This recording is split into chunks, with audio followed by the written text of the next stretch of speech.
Hey, what's going on, people, and welcome to the Blue Steel Podcast Show. I'm your co-host, LV Live, along with my co-host, Jeff. People, I hope you're enjoying your summer because the summer's coming to an end, and we're back at you with another show. What's going on, Jeff? Not much, man. How you, bro?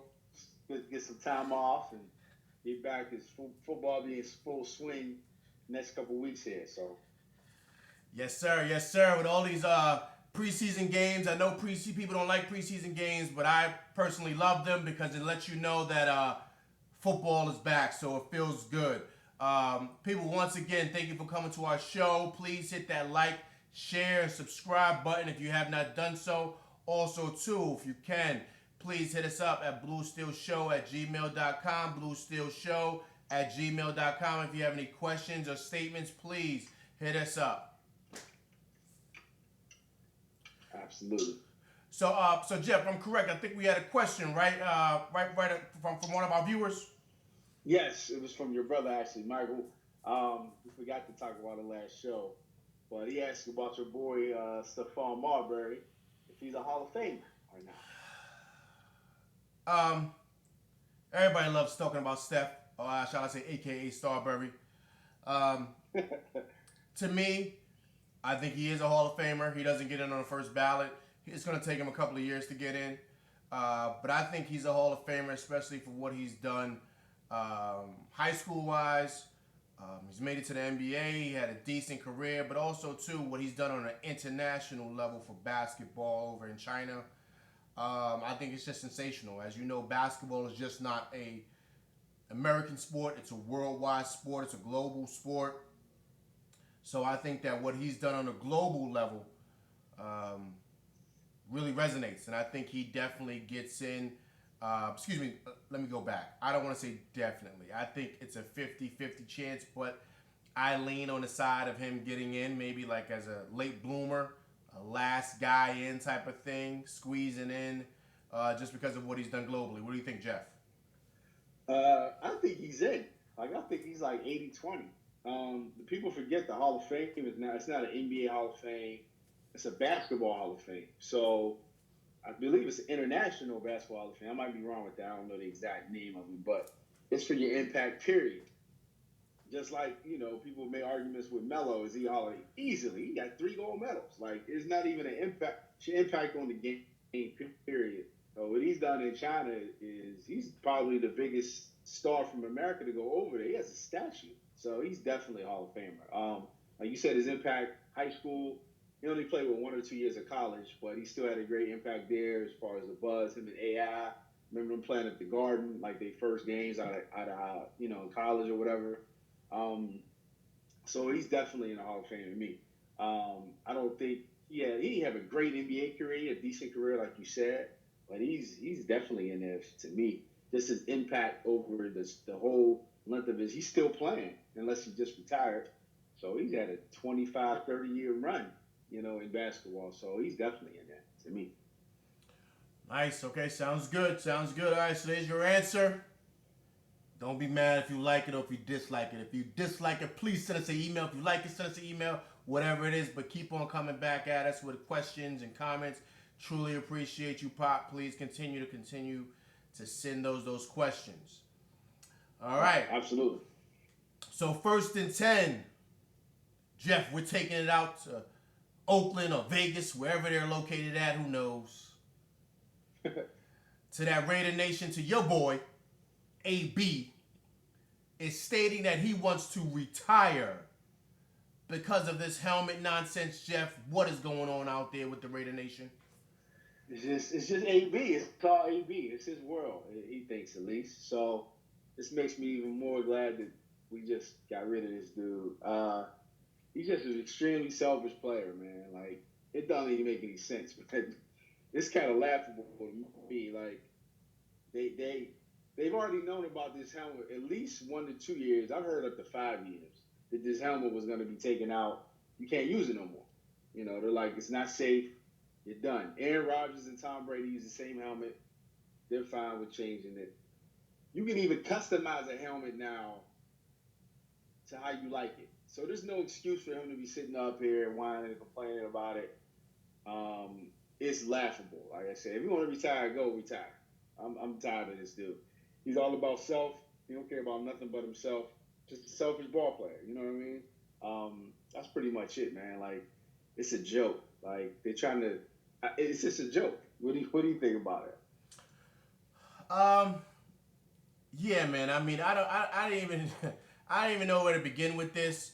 But it's a big deal in sports today. I mean, this guy, he's bringing so much attention to himself. I mean, outside of OBJ, what guy brings more attention to himself than this guy?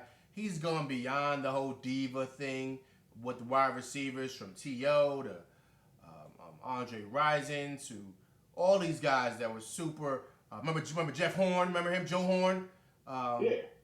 that played with the Saints. You know, all these wide receivers that Cell was. phone. Yeah, Cell phone. exactly. Yeah. Exactly. Yeah. All these guys have been known to be super divas, man, with the wide receivers. I mean, that's just what it is. That's the position. But this guy takes it to the moon. I even think he might be worse than OBJ. At least OBJ's been quiet. Um, Oh, he's the worst. He's the worst. yeah, Because he impacts the field, and like he sat out. He had to, they deactivated him. Like we deactivated him for the last game last year. So when you do something that impacts the actual field, the play, like T.O. was always just a show. But on the field, he balled out. So does AB. But now he's doing stuff that impacts. It's like it's too much. It's too much. yeah, man. Look, man. Look. The league is totally focused on the safety of the players. You know, after that whole concussion movie, that Will Smith came out. With Mike Webster and all those guys who, Steve Atwater, all those guys that killed themselves because of CTE. The league is taking serious precautions. I mean, they're on top of this whole football thing. I mean, Jeff, we spoke about it many shows ago, just how the ratings for football is going down. A lot of kids aren't playing. I mean, we can go on all day about this. So what they're doing is they're putting safety first.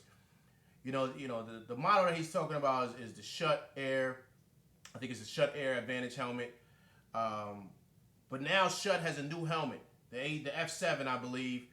I know about all these helmets because, of course, my son plays, so I'm on it. Right. Then they also have, the Riddell has the Speed Flex, which is very, very popular. It's the one my son has, actually. Those helmets are top tier, man. I mean, it's very, very rare. Cats are getting concussions from these helmets. These helmets, like me, and they got the new Visis one that's out too. That's $1,000. These helmets are so expensive because it's totally for these kids, young kids really, to stop concussions and leading on to the kids in high school and college and of course the NFL. So these helmet distribution companies are pretty much making it to where they want to secure the athlete. They want to keep it safe. Period. And that's what it's motivated by, because they understand that a lot of people don't want to play the sport anymore, and that's just the facts. That's just the numbers.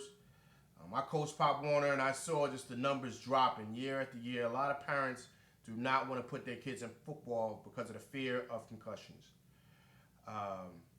So the league's got to do what they have to do. To your point, AB was well aware of this, just like Tom Brady was. Tom Brady even came on and mentioned his issue with it. He didn't like it because he loved his helmet, but he said, hey, man, that's the league. That's what I have to do. Now, if Tom Brady is coming on saying, I don't like it, but I'm going to deal with it, then AB, who has not won anything, should also come on and do the same thing. I mean, this guy, he should just focus on getting his frostbite together. How about that? Yeah, really. He's a piece of work. Let's put it that way. That's it. So, let's move on. We got second and 5. Jeff, there are some real big-time issues in Dallas. I don't know how they're going to work this out with these 3 guys that they need to sign. Jeff, where do they go from here, Jeff? Where does Jerry Jones and that whole family down there, where do they go from here, Jeff? If the reports are true that Dak turned down $30 million, at that point, you gotta let him walk, right? You can't pay. I don't even think he's not worth $30 million. Like, nobody is technically, but in the scheme of quarterbacks and when guys are getting paid, that's more than Tom Brady. Tom Brady always takes a little discount anyway. But I'm thinking like guys like Aaron Rodgers, he makes like what 32, 34. You ain't on even close to that level of Aaron Rodgers. So it's laughable to me if it's true. Because sometimes reports come out that are not accurate. If he turned that down, then you gotta let him walk. You can't give your quarterback like 30, 40% of your cap space. You think you're gonna fill the team. It's not like they won 3, 4 Super Bowls. They won 2 playoff games or one or two since Dak's been there. I think it's two. They haven't made an NFC Championship game. Zeke is the engine to the team. Now you're the quarterback, so you're gonna get paid, but you can't overpay these guys. And if they offer him 30 million, that's way more than what I think he's worth. So you gotta let him walk, man. I mean, it sounds crazy, but what you gonna pay him? 35, $40 million a year? Like you can't flip the team if you do that. I don't get it. So I don't. That's my answer. I think you gotta let him walk. I don't know what else to do. You can't pay him more. Listen, I totally agree. I mean, hopefully it'll come out that he didn't accept it because it was the guaranteed money. Maybe was kind of a little off. Something. I mean, hopefully that'll come out. They'll change up the story. But you're right. My take on it is this: they should sign Zeke and Amari Cooper, if that's his name, right? Amari Cooper. Yes, that's him. Yeah. And if he doesn't take a pay cut after those two guys, then they can always get a solid player to come in there at quarterback who can really, really right the ship. Because all you need is a line, good backs, and a guy to throw it to. Now, I'm not saying you get, a third stringer. I'm not saying that. But there are very, very good backups in this league that can come in with that O-line, with Zeke in the backfield, with Cooper, with those weapons, and really, really have the Cowboys possibly a 10-6 team, 9-7 team where they can get in the playoffs. Because what you can't do is not pay Zeke. Zeke is like you said, he's the engine. He led the league in rushing last year for 133 yards a game. I think it was 1,400 yards. He was first in touches, first in yards a game, first in everything. Excuse me, let me not say everything. First in carries, first in yardage a game, and first in rushing yards for the season. Right. I mean, where you cannot find two backups that can fill that gap. You just can't. So my thing is that with that O-line, you can find a solid enough quarterback who can maintain the ship. Because if this guy is going to come in, Dak hasn't won anything yet. There's no way. I don't care. Listen, he's not even in the top 5 or top 10 guys in this league. He's not even in that list. Nope. So really, what are we talking about? Zeke's in that list. Cooper, you can maybe give him, maybe not top 10, maybe he's 11, but he changes that offense. But if you get a solid quarterback who can throw the ball and knows how to, maintain a running offense and be solid, he can get him the ball because the line is going to keep him upright. So hey man, look, I think Cowboys are making this harder for themselves. I think it's very easy to figure out. You pay Zeke, you pay Cooper, and you tell this guy this is what we're willing to pay you. If he doesn't, it's time to walk. You get any good, serviceable, solid backup to come in there and tell them, hey, listen, you want to be the quarterback of the Dallas Cowboys? They'll be like, hey, man, look, I'm out of here. I'm starting quarterback for the Cowboys, wherever they're at. I mean, that's the truth. I mean, that's just my opinion. They're not trying to be 10-6 or 9-7. So you got the argument of who you're gonna get and how good are they? You know what I mean? Right. So, but we're talking money though, Jeff. We're talking money on the table. Yeah. You gotta. I'm just saying, you gotta kind of pick and choose. But to me, he doesn't get. Listen. Without Dak, I think the Cowboys are solid enough to make it to the playoffs. Without Zeke, they're not. That's it.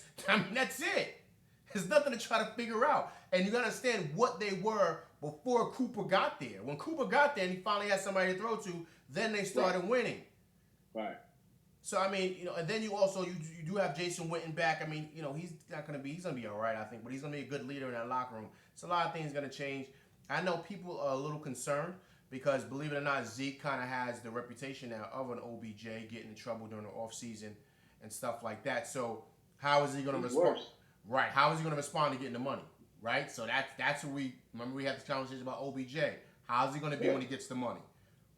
And I think that's why the Cowboys are a little hesitant with him. I think if he had a better, how can I say, a better demeanor, Track record. There you go. Then I think they would have gave him the money.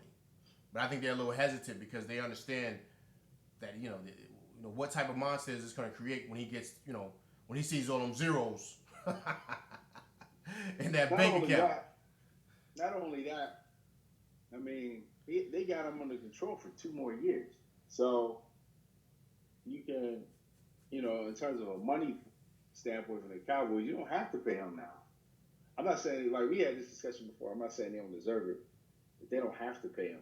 Dak's a free agent next year, so is Cooper. You got to pay those guys because you don't want them hitting the market. So they're in a tough spot. They're in a little bit of a tough spot. They gotta. But my priority is the quarterback first, and then Zeke. I'm not even dealing with Zeke till next year. I'm like, look, dude, with all this trouble, you just met with the commissioner. Man, I ain't got it. Come on, man. Just come here for the first game of the season, or whenever you got to report back and make sure you don't lose your year of eligibility, and we'll see you then, man. Talk to me after the season. Talk to me after you ain't. Then knock some dude down at a concert like he did last summer. And he's just it. You got to just keep his nose clean, man. Keep your hair clean. Like I don't want to hear nothing about you in the press or TMZ for one off season. Can you do that? Then talk to me about getting the rings. How about that? Yeah, that's where I'm at with Zeke. Yeah, that's a good point, Jeff. Good point. So any of your Dallas Cowboy fans who I don't like, please hit us up and let us know what you think about Zeke and Dak. Because without Zeke, to me, they're an average team. With him, they're a Super Bowl contender. So you make your choice. Cowboy fans, get at us. Now, 3rd and 1. LeBron is king, Jeff. LeBron is king. If I'm correct, we got this issue going on with Rich Paul and the NCAA and the agents and the rulings. And now, like I said, if I'm correct, I think, Jeff, they've gone back on their decision. This is turning into a circus, Jeff. Please break it down. What's going on out there with Rich Paul and the NCAA? Yeah, so they came out with these requirements trying to quote-unquote protect players. We know NCAA does not care about that, really. But anyway, requirements for agents. They had to have a degree, they had to pass a test, they had to be certified, et cetera, et cetera.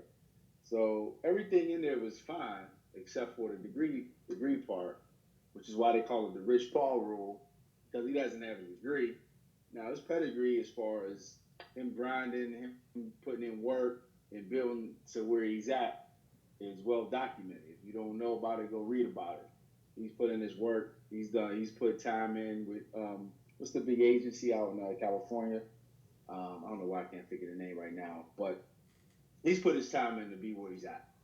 Yes, he got on a pedestal because of LeBron James, but that's how it is in the world. If you got somebody who can help you, take advantage of the opportunity, and then build from there, which is what he's done. But NCAA trying to regulate things and overstepping its bounds and overstepping what they should do.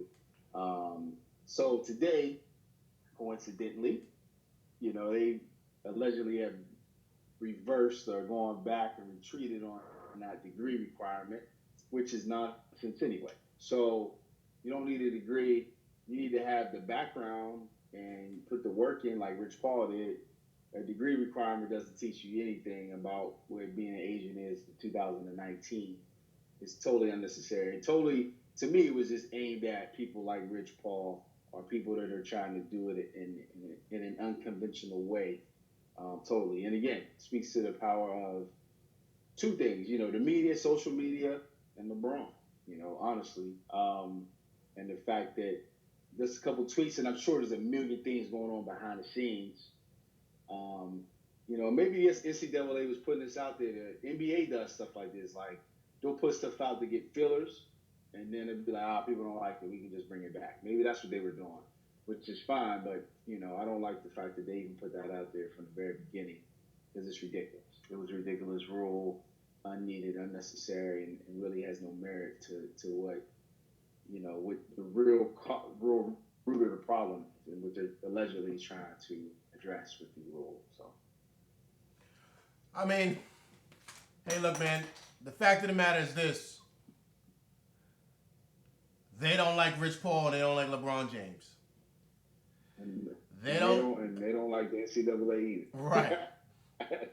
They don't like what those guys are doing because if I'm correct, one of the top players coming out of high school, I think they signed with Clutch Sports.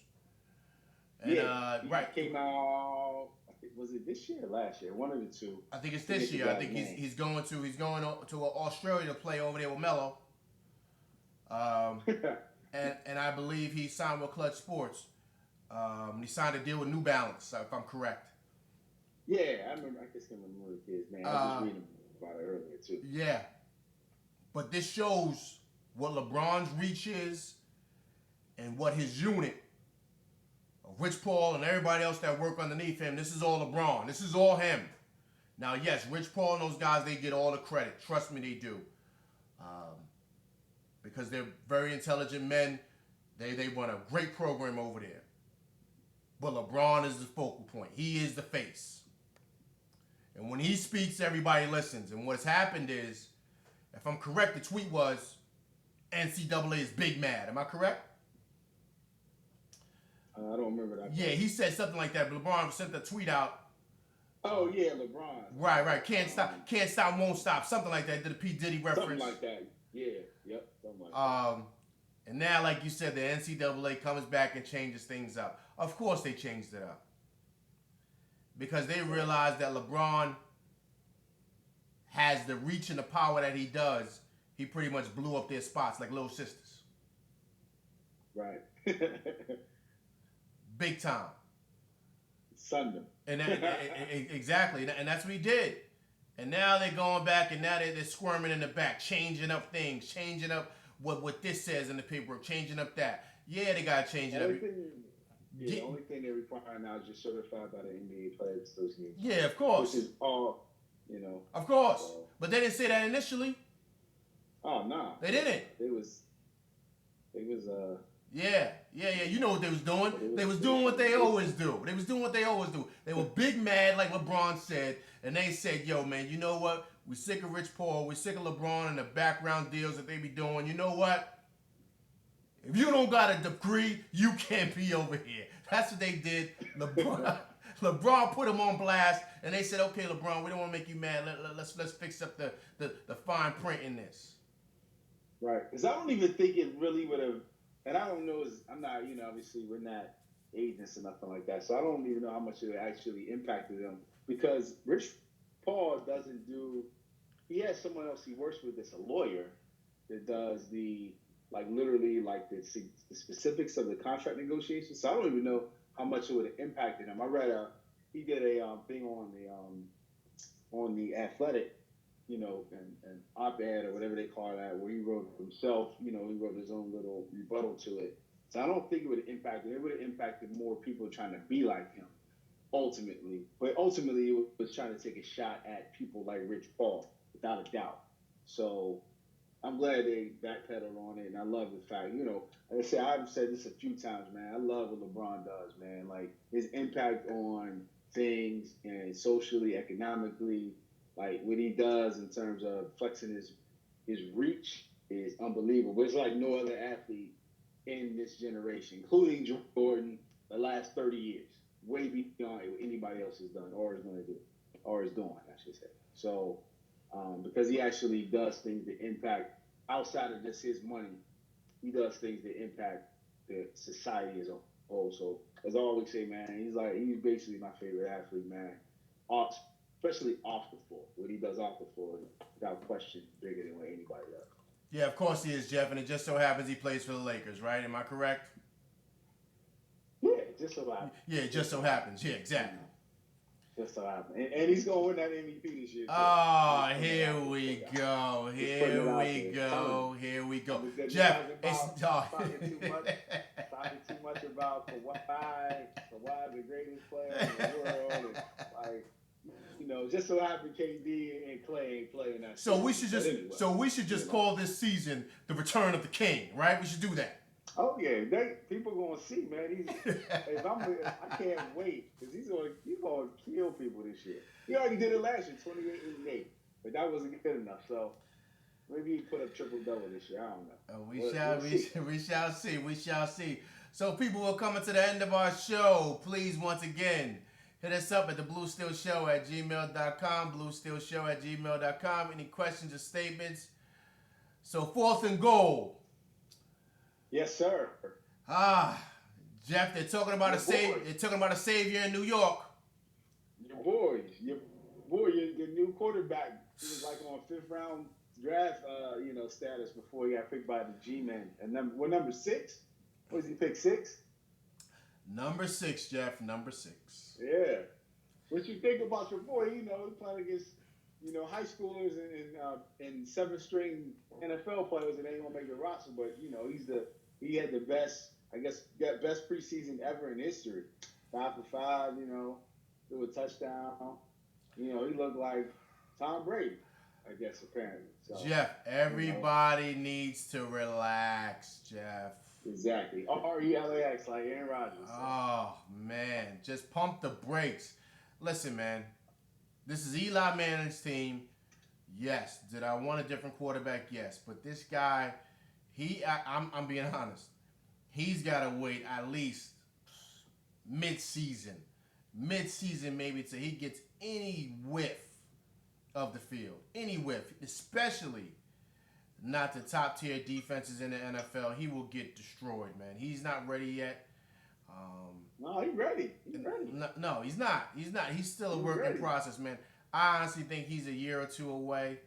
As you know, Jeff, these defensive guys, these defensive minds are the best in the world, man. When they get a scheme together, it's very, very hard to break them down. That's why, people are, if you don't know, kind of segue over to this, but people are kind of talking about Mahomes and him having another MVP season. That's not going to happen. They saw him 1 year. They know exactly how to scheme him. They saw what Belichick, probably one of the greatest defensive minds, did to him in the first half of that AFC Championship game. You think coordinators aren't paying attention? These are the best defensive coordinators in the game. Those are the type of guys that this young kid, Daniel Jones, I don't mean to call him a kid, but the rookie, is going to have to go against. He's not ready yet. Not for those guys. I give him a year. Like I said, I think he's a year or two out. I just think everybody needs to relax and pump the brakes. Jeff? Nah, man. Y'all ready. Y'all got y'all QB of the future. You might as well put him in there week 1. Let Eli in a rocking chair. Let him sit over there on the sideline. Like this check. Get Social Security. Be on Peyton show. Y'all ready. Y'all got y'all QB, man. Play the Duke. Man. I didn't even know Duke had a football team, okay? Go on, Jeff. Oh, man. It's funny, people overreact to preseason all the time. But, they're trying to make the dude feel good. They shouldn't have picked him that high, man. But as far as everything I've seen with the coach, he's sending is Eli's team. I guess if y'all 2-6, maybe let dude play, I guess. Then that's it for Eli. But I don't know, man. It's funny. You go 5 for 5 on one drive against like 5th string NFL players, not even NFL players. And now you're the best ever. So guess he got his Hall of Fame jacket. He getting measured for it today, I think. So it's ridiculous. Pump the brakes on the shit. Yeah, absolutely. So I think, if I'm correct, I think we're 2 weeks out from opening night, right, Jeff? Going college? No, I think for NFL, right? Is it 2 weeks? Oh, yeah, it is September. When is the first game? Let me see. I think we're 2 weeks out, I think, right? It's the first. It's after Labor Day, so we about about 3 weeks or so. Okay, about 3 weeks, and that's Thursday night. Am I correct? Yeah, Thursday night is I think the 5th of September is the first game, and then that weekend starts. The 8th and the 9th, Sunday and Monday is when we start the real games. Yeah, we almost here. We almost here. But hey man, good show, man. Yeah, absolutely. As always, it's gonna be good to get back at it, man. Absolutely, absolutely. People, thank you for coming to our show. Please continue to hit us up, man. Please reach out to us. Like I said, it's a passion of being Jeffs. We love doing this, man. Talking sports. Outside of what we're doing on our everyday basis, being dads and doing the stuff that we love to do, this is our passion. This is something we can do every single day, all day. Yep, for real. So please just hit us up. BlueSteelShow@gmail.com. BlueSteelShow@gmail.com. Yes, sir. Please do. Hey, Jeff, man. I'm going to holler at you, brother. All right, brother. Talk to you soon. All right, take care. Later. Yep.